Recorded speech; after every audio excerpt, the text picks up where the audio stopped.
Assalamualaikum warahmatullahi wabarakatuh. Apa kabar teman-teman kelas 4? Ya, hari ini, hari Senin, kita akan belajar tematik muatan pelajaran IPA. Ya, tematik tema 3 yaitu peduli terhadap makhluk hidup. Ya, di sini Miss akan jelaskan bagian tumbuhan dan fungsinya. Ya, tumbuhan terdiri dari akar, batang, daun, bunga, buah, dan biji. Setiap bagian-bagian tersebut memiliki fungsinya masing-masing. Ya, teman-teman bisa membuka buku halaman 20 sampai dengan halaman 24. Ya, di sini Miss akan jelaskan rangkuman materinya saja ya. Ya, yang pertama adalah akar. Akar adalah bagian tumbuhan yang berada di dalam tanah. Bentuk akar sebagian besar meruncing pada ujungnya. Ya, teman-teman bisa lihat gambar akar ya. Berdasarkan bentuknya, akar dikelompokkan menjadi 2, yaitu akar serabut dan akar tunggang. Ya, teman-teman bisa melihat juga ya perbedaan akar tunggang dan akar serabut. Seperti ini ya teman-teman. Dan lalu fungsi akar antara lain untuk menyerap air dan zat hara, menunjang berdirinya tumbuhan, menyimpan cadangan makanan, dan sebagai alat pernafasan. Yang kedua adalah batang. Batang adalah bagian tumbuhan yang berada di atas tanah. Batang berfungsi sebagai tempat munculnya daun, bunga, dan buah. Pada batang berkayu terdapat kambium. Kambium dapat tumbuh ke arah luar dan dalam. Biasanya batang yang berkambium ini pohonnya bisa dicangkok. Contohnya pohon mangga. Yang ketiga adalah daun. Daun adalah bagian tumbuhan yang tumbuh dari batang. Bentuk daun umumnya tipis dan berwarna hijau karena mengandung klorofil. Berdasarkan tulang daunnya, daun dibedakan menjadi 4, yaitu menyirip, melengkung, menjari, dan sejajar. Tapi berdasarkan jumlah helai daunnya dibedakan menjadi 2, yaitu daun tunggal dan daun majemuk. Ya, teman-teman bisa lihat contohnya. Ya, ada gambar daun seperti ini ya, teman-teman. Fungsi daun adalah yang pertama, tempat berlangsungnya fotosintesis. Ya, pada fotosintesis terdapat hasil pembuatan makanan untuk kelangsungan hidup dan cadangan makanan.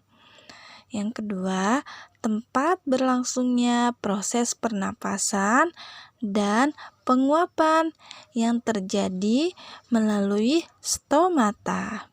Ya. Yang keempat adalah bunga. Bunga merupakan bagian tumbuhan yang sangat menarik bagi makhluk hidup lainnya. Iya, bunga itu biasanya berwarna-warni ya teman-teman. Ya, bunga memiliki fungsi utamanya yaitu sebagai alat perkembangbiakan generatif. Ya, atau terdapat proses pembuahan. Ya, bunga terdiri dari beberapa bagian, yaitu tangkai bunga, kelopak bunga, mahkota bunga, putik, dan benang sari. Teman-teman, untuk selanjutnya bisa membuka buku halaman 23 tentang bunga ya. Ya, Gambarnya juga putik, ada putik, daun mahkota, daun kelopak, tangkai bunga, daun bunga, dan benang sari. Ya. Berdasarkan kelengkapan bagian bunga, jenis bunga dibedakan menjadi bunga sempurna dan tidak sempurna. Bunga yang hanya memiliki alat perkembangbiakan putik disebut bunga betina.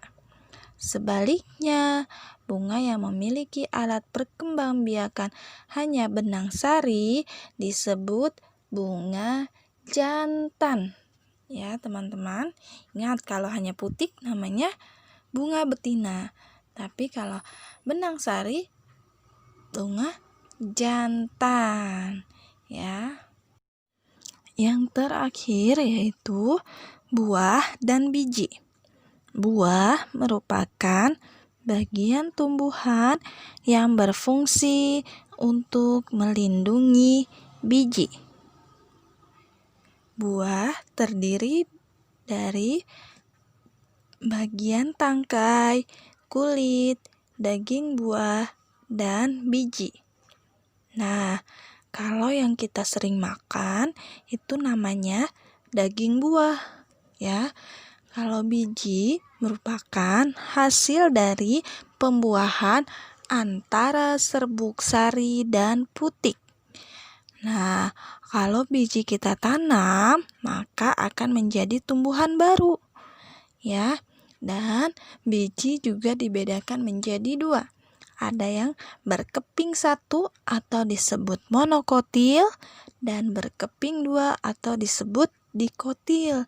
Contohnya monokotil yaitu yang berkeping satu antara lain kelapa, padi, jagung. Kalau yang berkeping dua adalah kacang-kacangan, mangga, dan jeruk. Iya, seperti itu ya teman-teman penjelasannya teman-teman. Nah, untuk lebih paham lagi teman-teman bisa membaca bukunya halaman 20 sampai dengan 24. Ya, jika ada yang belum jelas boleh ditanyakan.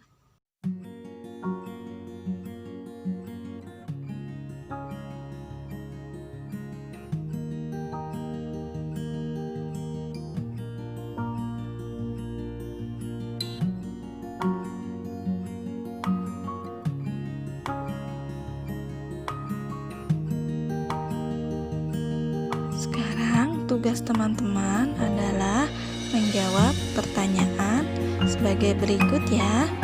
Ya, ditulis kembali soalnya dan jawabannya.